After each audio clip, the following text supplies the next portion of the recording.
The Wrath of God by Thomas Boston. The wrath of God abides on him. John 3, verse 36. Number 1.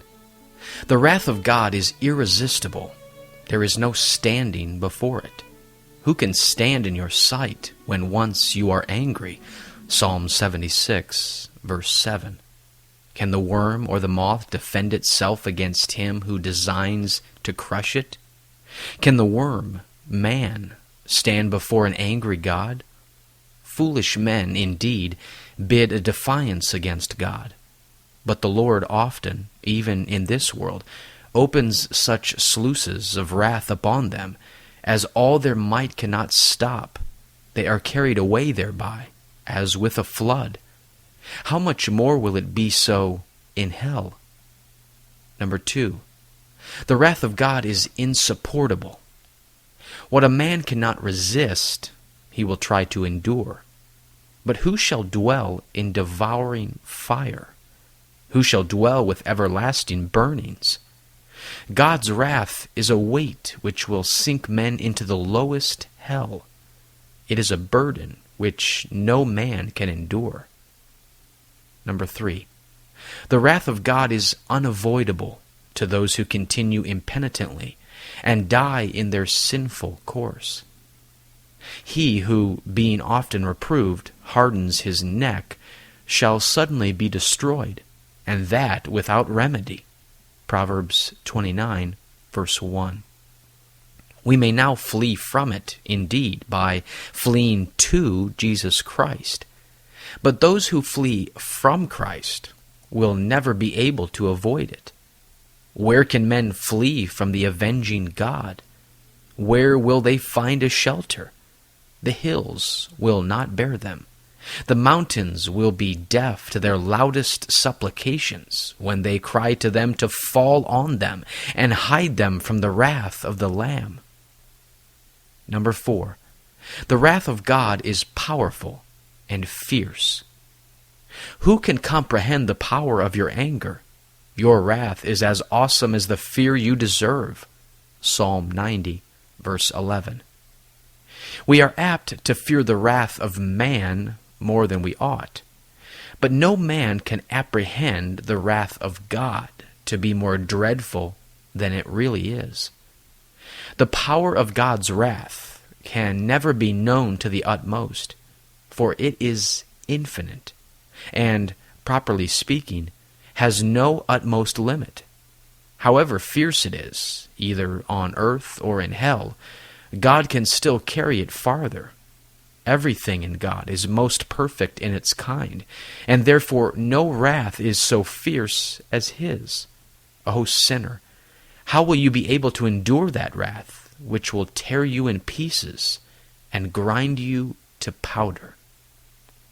Number 5. The wrath of God is penetrating and piercing wrath. It is burning wrath and fiery indignation.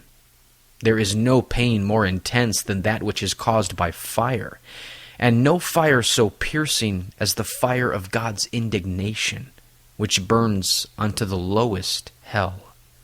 The arrows of men's wrath can pierce flesh, blood, and bones, but cannot reach the soul. But the wrath of God will sink into the soul, and so pierce a man in the most tender part. Number 6. The wrath of God is constant wrath, running parallel with the man's continuance in an unregenerate state, constantly attending him from the womb to the grave. There are few days so dark, but the sun sometimes looks out from under the clouds. But the wrath of God is an abiding cloud on the objects of it. John 3, verse 36. The wrath of God abides on him who believes not. Number 7. The wrath of God is eternal. O miserable soul, if you flee not from this wrath unto Jesus Christ, though your misery had a beginning, yet it will never have an end. Should devouring death wholly swallow you up and forever hold you fast in the grave, it would be kind. But your body must be reunited to your immortal soul and live again and never die, that you may be ever dying in the hands of the ever-living God. Death will quench the flame of man's wrath against us, if nothing else does. But God's wrath, when it has come on the sinner for millions of ages, will still be the wrath to come. While God is, he will pursue the quarrel. Number 8. However dreadful it is, and though it is eternal, yet it is most just wrath. It is a clear fire, without the least smoke of injustice. The sea of wrath, raging with greatest fury against the sinner, is clear as crystal. The judge of all the earth can do no wrong. Is God unrighteous to inflict wrath? Absolutely not. Otherwise, how will God judge the world? Romans 3, verses 5 and 6.